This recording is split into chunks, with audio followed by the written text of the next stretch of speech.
Hello, welcome back to these interesting sessions, twists and turns of teens.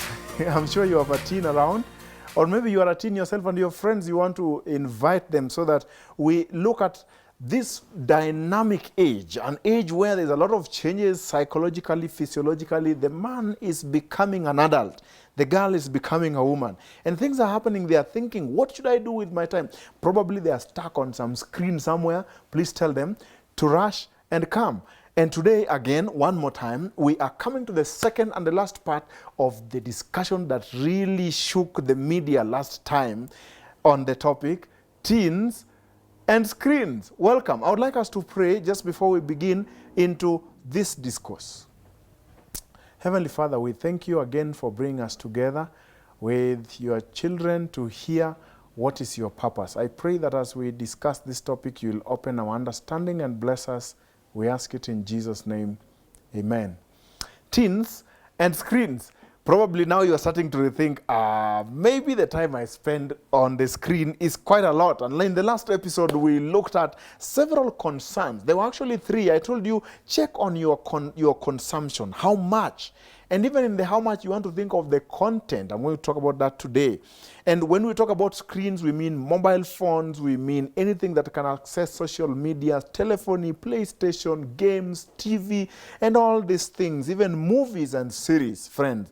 These are wonderful gadgets. They provide many opportunities, but we saw that their consumption can actually cause a lot of mental, physical problems, and the fact that it takes us to non-realities, that was a serious issue, and the fact that sometimes we think we can multitask is a problem. Now, moving on, I want to dive straight into the most serious concern.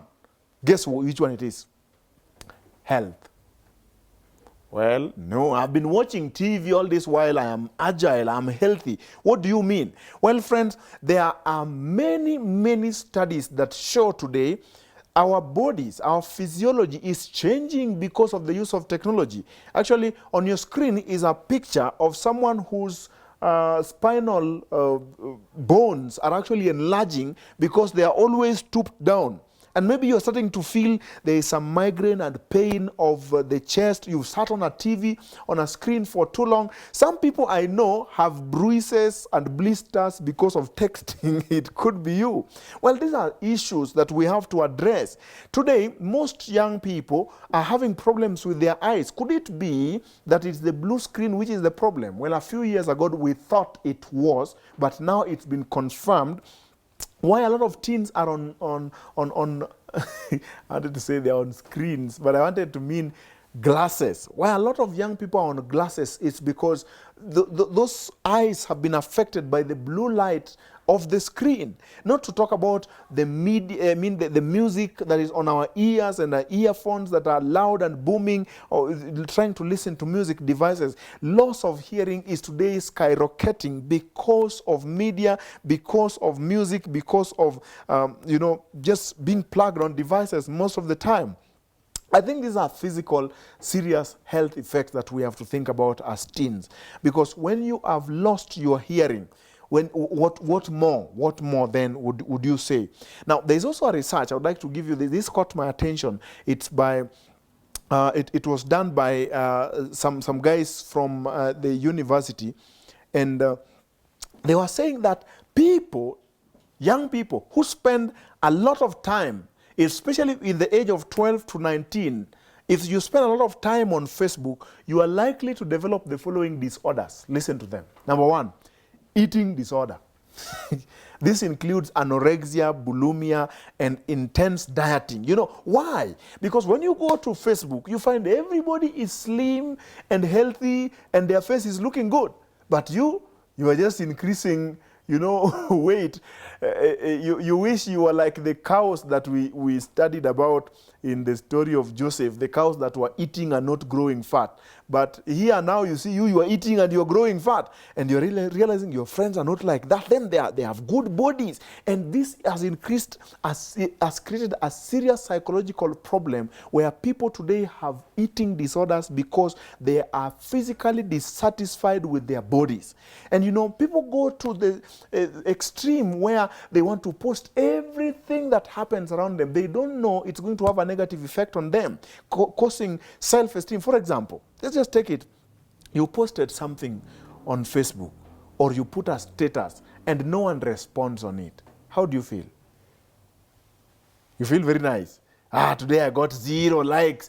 No, you feel really bad. You feel really bad. And this thing is causing comparison. It's causing a lot of problems that today is affecting people. The psychologists call them the cognitive problems, cognitive distortions. There are so many of them. I could mention 5 of them and see if this is affecting your teen at home or is already affecting you, and you want to start thinking, could be one of the sources of this problem of this health problem is the screen. One of them is mental filter.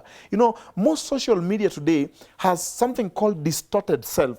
All mobile phones have filters. Those are camera filters. But even our minds have mental filters. Attain reasons like this. I must be a complete loser or a total failure just because they failed at one point. Now, those are filters and overgeneralization. A teen comes to you and they tell you, I want this or nothing. If you're not going to buy for me a phone, I'm going to kill myself. Now, that's not true. Why would you kill yourself because you don't have a phone? These are results, and they're psychological health problems, because what you see on TV is always pushing you to think emotionally. And this matters of emotional reasoning is today a big problem with our youth, and somebody has to say it. It affects how our brain works. Media affects the way we feel about ourselves. So, attain reasons like this. If I feel that way, it must be true. No, a feeling is just a feeling. It doesn't mean it's true. Have you ever felt like nobody likes you? Is that true that nobody likes you? That's an overgeneralization. And then teens also suffer from another cognitive problem called mind reading, where they actually think that their parents are always wrong. If somebody has a tie and looks like me, you think we don't like you. Actually, I am one of the lovers of teens. That's why even in this program, we're doing it together with one of my favorite teens. And you look here. If you feel at some point you are stupid and you feel bored, it doesn't mean you're stupid and boring. That's just a feeling, isn't it? So these things are cognitive problems that come from too much use of television. These things have been proven scientifically. The other one is magnification and minimization, where you think important things are not important. You start minimizing important things and you start maximizing non-important things. And this also causes teens, they sometimes come out to be arrogant and proud, and it messes their probability and chances of making the best use of relationships. Because now people start thinking, they could be proud. They are not. They could be rude. They are not. They are not. It's just media. It's just they are spending time on screen, which is affecting their self-esteem. And because it affects their self-esteem, they start to look for ways of expression elsewhere. Somebody views them now with an attitude, and people now don't trust them. But I believe that teens are not stupid. I believe they are not proud. I believe they can do the best with their life. And here are some symptoms. I found this from someone, that you are actually proud, and one of these diseases is catching up with you. Some signs. And you'll see how social media gets to pump and feed these signs. Number one, trying to be noticed. If you're always trying to be noticed, you have a problem mentally. And it's called minimization and maximization and magnification. It's a cognitive problem. Why would you try to be noticed? You're okay wherever you are. The other one is craving for attention. And they run to social media, we run to screens, craving for attention. And then if you are itching for compliments, you wear some funny hat, it's bad, but you want people to compliment you. No. That's a sign of pride. Another one is needing to be important. You want people to think you're very important. Yeah? Another one is detesting the idea of being submissive, that you can't follow anybody. That's a sign of pride. And you're going to run into serious emotional problems. And you see that these problems are anchored and fueled by screens. The other one is loathing the idea of admitting wrongdoing. Have you ever done something wrong? Did you take responsibility for it? You could be proud if you didn't. Well, if I'm wrong, I'll just tell you, me, I'm wrong, correct me here.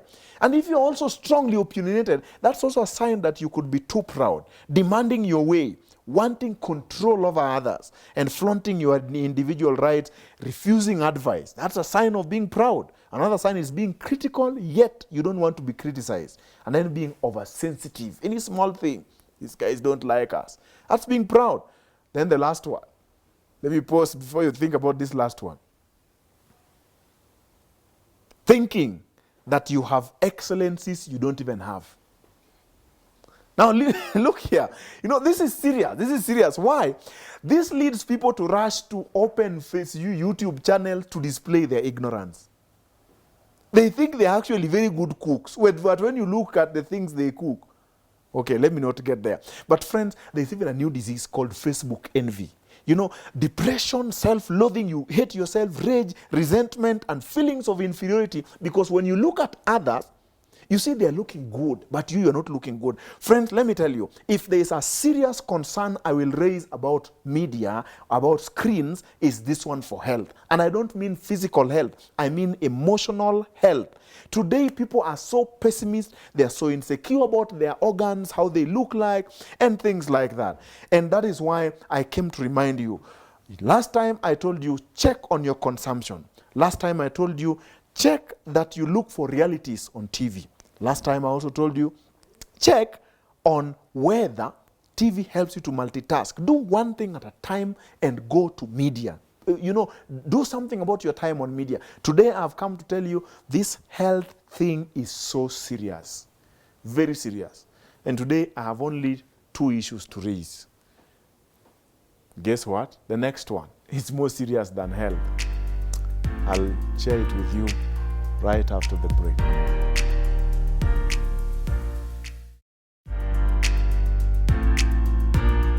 Welcome back.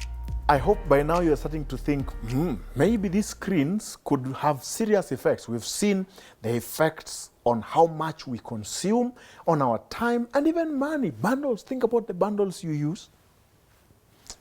We talked about this thing exposing you to things that are not real. You want to get used to reality because that's where life is in.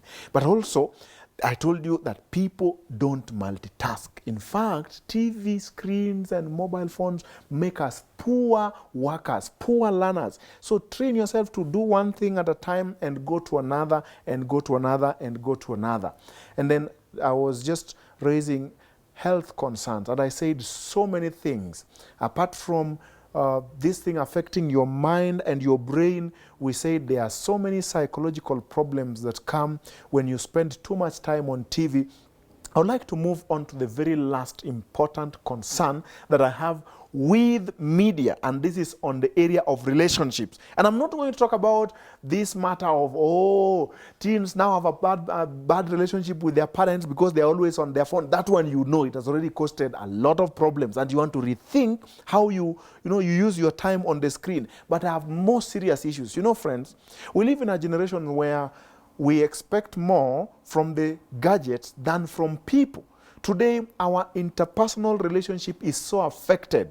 People don't know how to talk, how to construct sentences, how to speak, how to ask for permission. I've seen this all the time when I sit on interview panels, and a young person comes out of college, a twin, just out of college, good grades, but you ask them to construct a sentence, and the English that comes out of their mouth, you wonder. They've been used to speaking in languages, in memes and signs. They can't construct a sentence. What relationship can you form if you don't know how to speak? Today, stuck in many teens' mouth are cursing bad words. Words that don't even make sense. That's all they know. You want to take some time and just learn how to speak with your peers with respect. You also want to know how to address the elderly. You also want to know how to address the young. This is an important part of relationship. So off your gadgets a little bit and take some time and learn how to relate with people. But the other effects on relationship is the fact that today life is shifting from the face-to-face conversation to a faceless snippet relationship, where I can actually wake up, By 10 o'clock, I have a girlfriend because I can just go into Facebook and just look at faces I like and start liking them and send a message. And we are roboticizing. I think you need to watch these programs to get some more English, isn't it? To roboticize is just meaning you're making relationship to be mechanical. So everyone is doing it. It feels good. I also have to do it. So everyone has a girlfriend, and we're going to talk about relationships and love and issues like that in a future episode, and sex. You don't want to miss that one. But how do we deal with relationship? Everybody's connected. Somebody has friends, and you have a following, and you feel you also want to have friends. So people are posting pictures, they are looking good, status says people are being liked, and you say, I also want to be liked, I want someone to love me. But friends, the fact that a screen interposes between your genuine need for relationship is going to curtail the development of that process. Because I believe good relationships are formed when you meet someone face to face, when you talk with them, when they like you for who you are, not who the makeup and camera say you are. Now, later when you remove the makeup, you won't have a friend, isn't it? Some of you know when you post your real photo, you will get 2 likes. But me, I like you because I just like you for who you are. This is serious. This is very serious, friends. You want to get used to just being like, it's okay to have pimples. Actually, I have a pimple here. It's very nice. Like, I love it. It's okay. It's okay to have a pimple. Having a pimple, like the one I have here, I'm just waiting for camera to show you. I think it's there.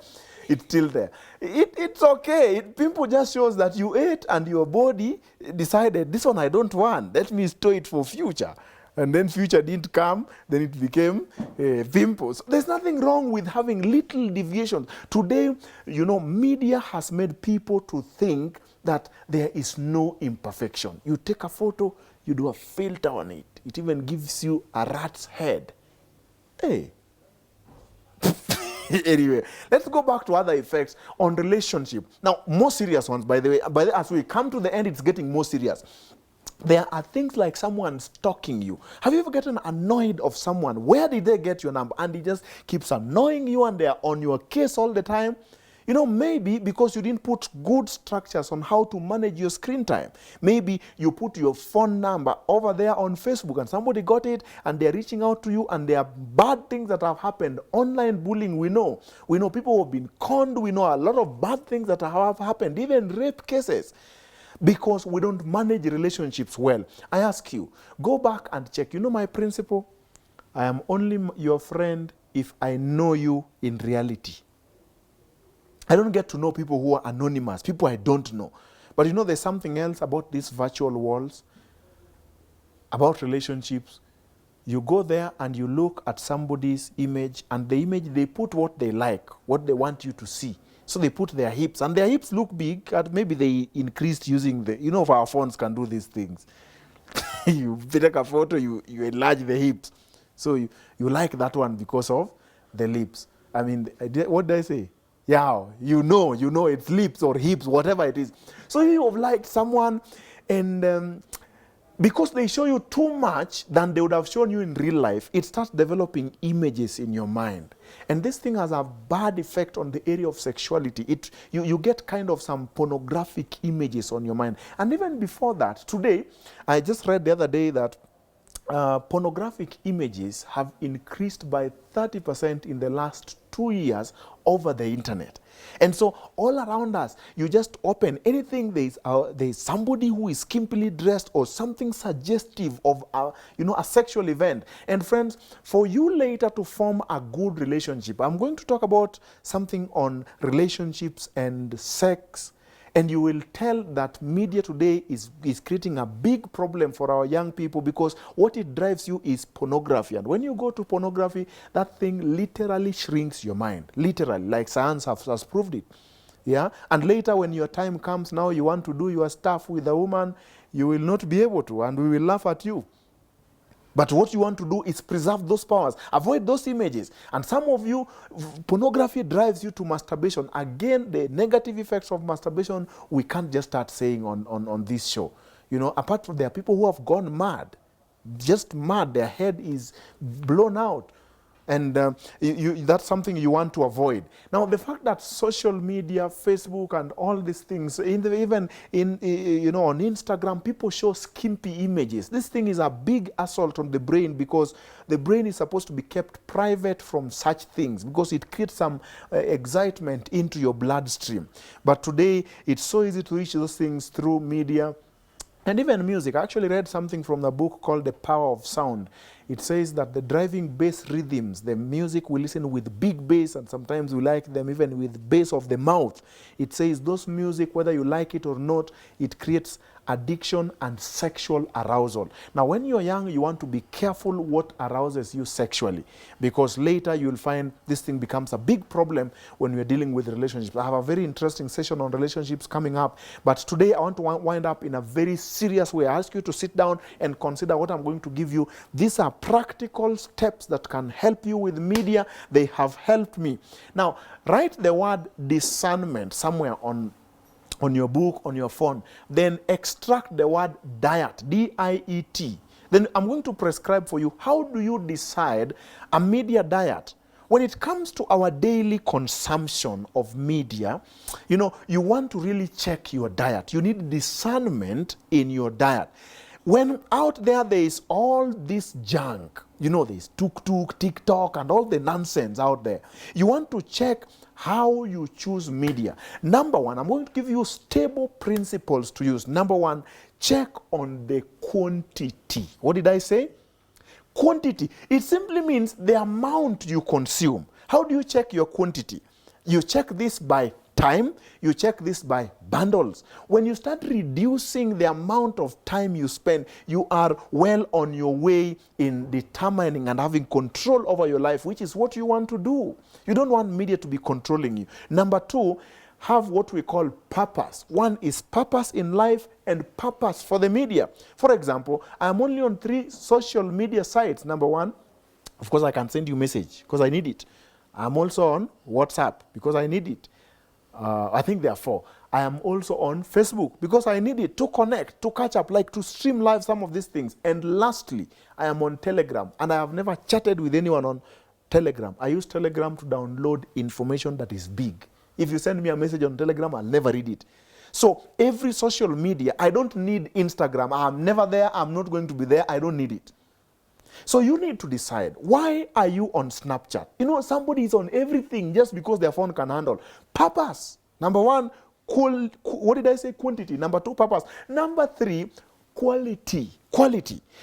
Out there are all these bad things, pornographic images. You want to choose Christian content, isn't it? There are people who are stuck with all sports. No, that is going to affect your attention system. And if you didn't see that part, you may want to go and watch the previous episode when we talked about how when you are just on things that are moving all the time, it strengthens your reactive attention system, which should not be stronger than your focused attention system. You're going to go and watch that. So choose wisely on the quality. Whether there is junk food all over, there is still good information on the internet. Like this one is good information. So check the quality you use. Number 3, that was number 3 banner. Number 1 was quantity. Number 2 was purpose. Number 3 was quality. Number 4, you want to be a model. Like when it comes to social media, you want to be a leader of the other teens around you. You want to mentor younger children. Make choices that are good in the use of technology. If you are, maybe you have your 2 brothers, let your brother know you're not the one who stays up to 1 o'clock. Still on phone, your little brother will be more affected than you. So mentor them. Don't demonstrate that you're not under a spell, and tell them. In 1 Corinthians chapter 11, verse 1, it says, "Be ye followers of me, even as I'm following Christ." Can you tell your friends to follow you on the matter of media? So teach them. Teach your peers the importance of discernment, the importance of choosing your diet correctly. And number 5, you want to mentor. Mentor. That means you want to, be concerned about other people, not just you.